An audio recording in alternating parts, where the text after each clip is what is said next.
انواع السقط الخفی. دیکھو ایک حدیث کی مردود ہونے کی جو دو اسباب تھی نا، سقط من الاسناد اور طعن فی الراوی. تو سقط من الاسناد اور راوی کا سند سے گر جانا دو قسم پر تھا، سقوط ظاہری اور دوسرا سقوط خفی. سقوط ظاہری ہم نے پڑھ لیا جس میں مرسل، منقطع، معضل اور اس طرح معلق. آج ہم پڑھیں گے سقوط خفی. سقوط خفی میں اس طرح ایک مدلس بھی آتا ہے اور ایک ہوتا ہے مرسل خفی. یہ دو قسمیں اس میں وہ آ جاتی ہیں. اب ان دونوں کی تعریفات کیا ہے اور دونوں میں فرق کیا ہے یہ آج ہم وہ پڑھیں گے، ٹھیک ہے نا.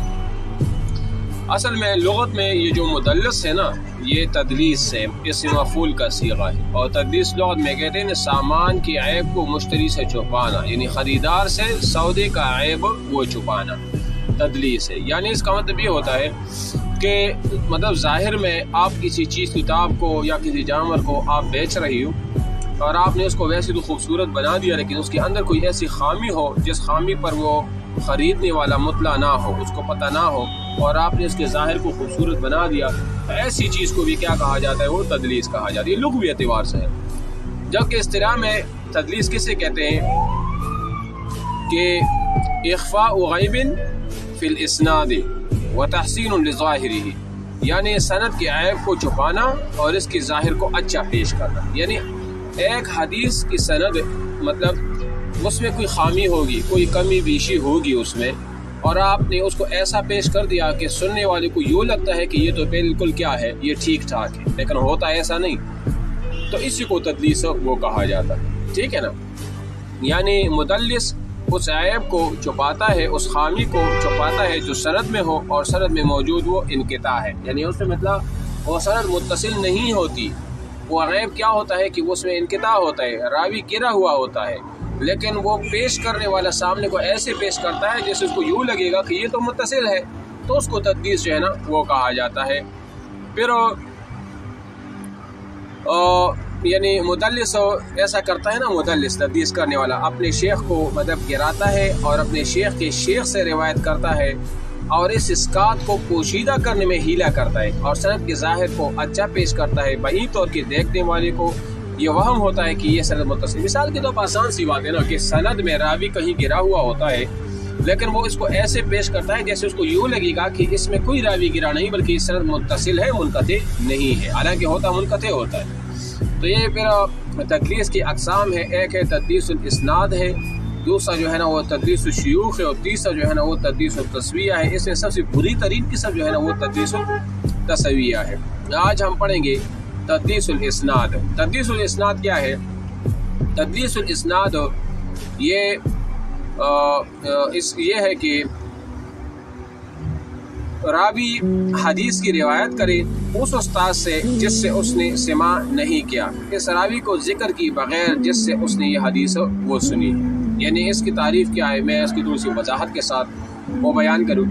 یعنی اس کا مطلب یہ ہوا نا کہ اسناد کی تدلیس وہ یہ ہے کہ راوی نے اپنے جس شیخ سے بعض حدیث کی سماع کی ہے اس سے روایت کرے، لیکن جس حدیث میں تدلیس کر رہا ہے اسے اس نے اس شیخ سے نہ سنا ہو. اور میں آپ کو ایک مثال سے سمجھاتا ہوں.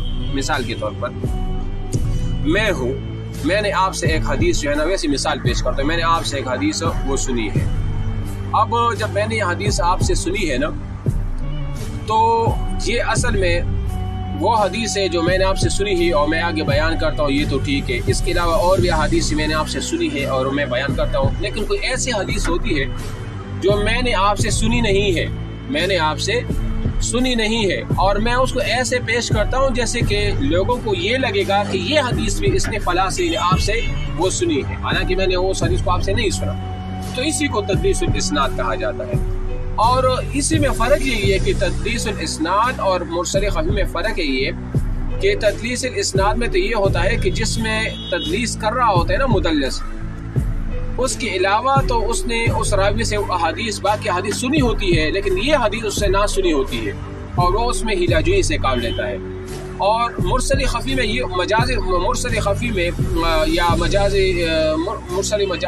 یہ جو دوسری قسم ہے، کیا کہتے ہیں اس کو، یہ کیا کہتے ہیں، نام ہی بھول گیا، وہ جو تدلیس کی وہ دوسری قسم ہے نا،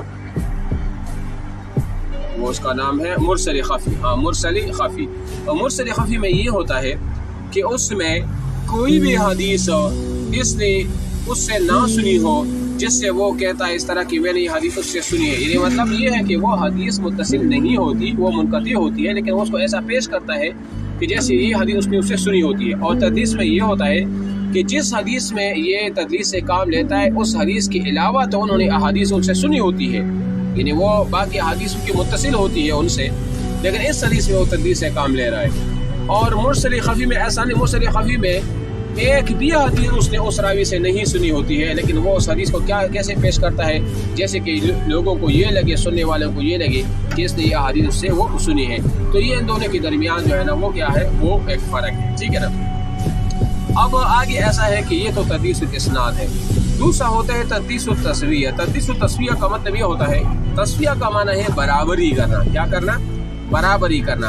یعنی اس کا مطلب یہ ہوتا ہے کہ ایک راوی ہے، وہ ہے ثقہ، اس نے ایک حدیث سنی ہے ضعیف سے، اور اس ضعیف نے وہ روایت سنی ہے ثقہ راوی سے. بات سمجھ آ رہی ہے؟ یعنی دو ثقوں کے درمیان ایک ضعیف راوی. اب میں آ جاؤں اور میں اس دو ثقہ کے درمیان جو ضعیف ہے اس کو ہٹا دوں اور ثقہ کو ثقہ سے ملا دوں. جو کام انہوں نے خود نہیں کہا وہ میں کر جاتا ہوں، تو اس کو تدلیس التسویہ، یعنی میں نے دو ثقوں کو آپس میں ملایا اور بیچ میں سے جو ضعیف راوی تھا اس کو ہٹا دیا، تو اس کو تدلیس التسویہ. اور یہ سب سے بری ترین کام ہے. کیوں؟